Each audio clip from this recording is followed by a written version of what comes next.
Parce que le logement, comme l'emploi, est un élément central pour l'accès au travail, pour l'accès à la vie familiale, pour l'accès à la citoyenneté. Et on ne peut pas lutter contre le chômage sans faire en sorte aussi qu'il y ait un accès au logement pour tout le monde.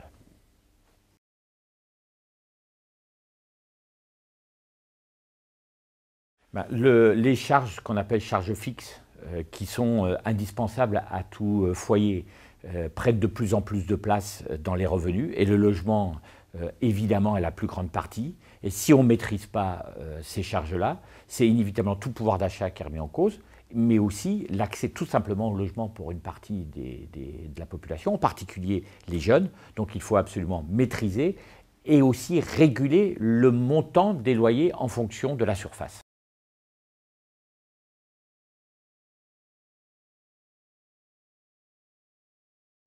L'UNAF n'a pas l'habitude de signer beaucoup de pétitions et beaucoup de plateformes communes, ni d'appartenir à beaucoup de collectifs.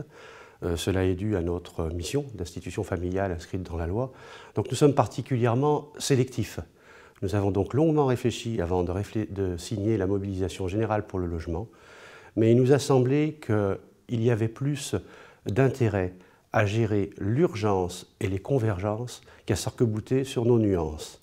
Et en tout cas, l'appel de la Fondation Abbé Pierre reprenait globalement l'intégralité des constats que nous faisons en commun, des analyses et des propositions.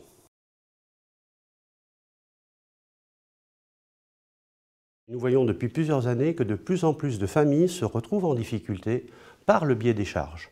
Et les prévisions qu'on nous fait sur l'augmentation des prix de l'énergie ne nous laissent hélas pas trop optimistes. Donc c'est devenu aujourd'hui un aspect fondamental du pouvoir d'achat des familles et surtout de leur mise en difficulté présente ou future. Et les familles, quelles qu'elles soient.